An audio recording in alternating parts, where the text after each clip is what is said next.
Assalamualaikum warahmatullahi wabarakatuh ya.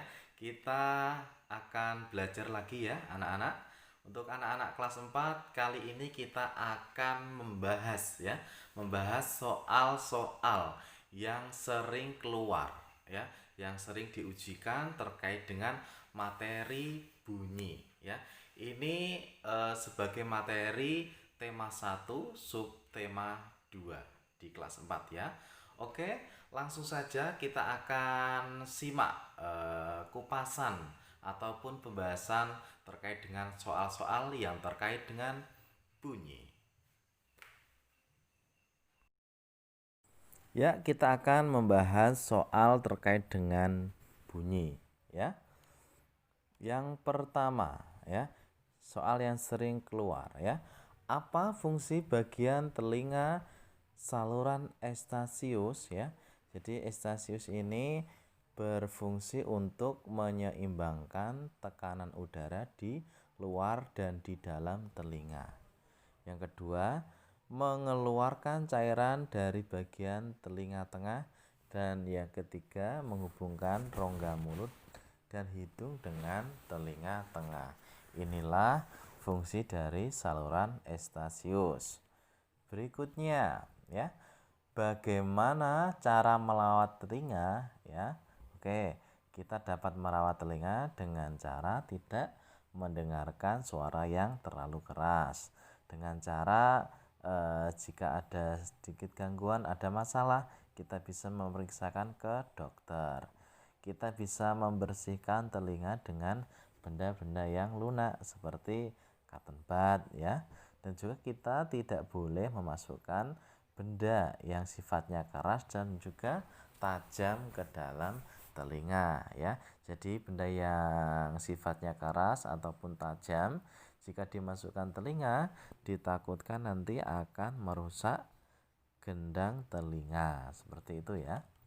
Berikutnya, oke, ada pertanyaan seperti ini.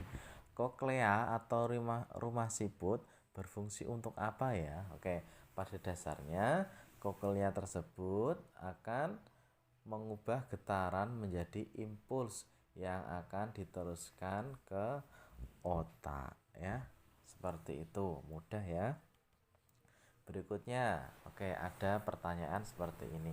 Sebutkan bagian-bagian telinga luar dan jelaskan fungsinya. Oke, sudah kita pelajari telinga luar itu ada daun telinga, ada lubang telinga, dan juga ada liang telinga.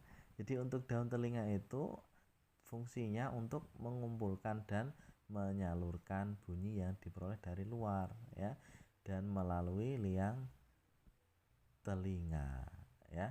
Lubang telinga berfungsi sebagai tempat masuknya bunyi ke liang telinga.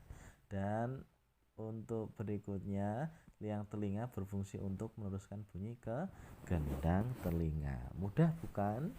Oke, kita lanjutkan lagi ya.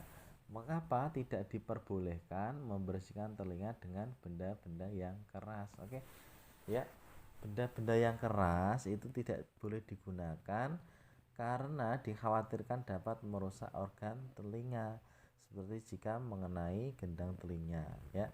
Gendang telinga sangatlah tipis sehingga akan berbahaya jika terkena benda-benda yang keras. Selain benda yang keras, telinga juga tidak boleh dimasuki benda-benda yang bersifat tajam. Disarankan dalam membersihkan telinga menggunakan benda-benda yang lunak. Seperti itu ya. Berikutnya ada pertanyaan lagi. Jelaskan mekanisme suara sampai terdengar oleh kita. Oke. Jadi suara dari sekitar kita akan ditangkap oleh telinga. Telinga yang bekerja adalah telinga bagian luar ya. Dan proses berikutnya adalah saat gendang telinga bergetar, getaran akan diperkuat dan akan dikirim ke telinga bagian dalam. Setelah getaran sampai di telinga dalam, getaran itu nanti akan diubah menjadi impuls listrik dan akan menjadi proses yang terakhir, yaitu impuls listrik tersebut akan dikirimkan melalui syaraf ke otak dan Nantinya otak akan memproses atau menerjemahkan impuls tersebut menjadi suara, ya. Ya, anak-anak, itu tadi adalah pembahasan terkait dengan soal-soal yang sering keluar pada materi bunyi di kelas 4 ya. Semoga dengan pembahasan ini anak-anak nanti lebih paham, lebih mudah dalam mempelajari materi bunyi ini. Terima kasih, itu yang dapat Pak Adi sampaikan. Sampai ketemu lagi di video-video pembelajaran selanjutnya. Wassalamualaikum warahmatullahi wabarakatuh.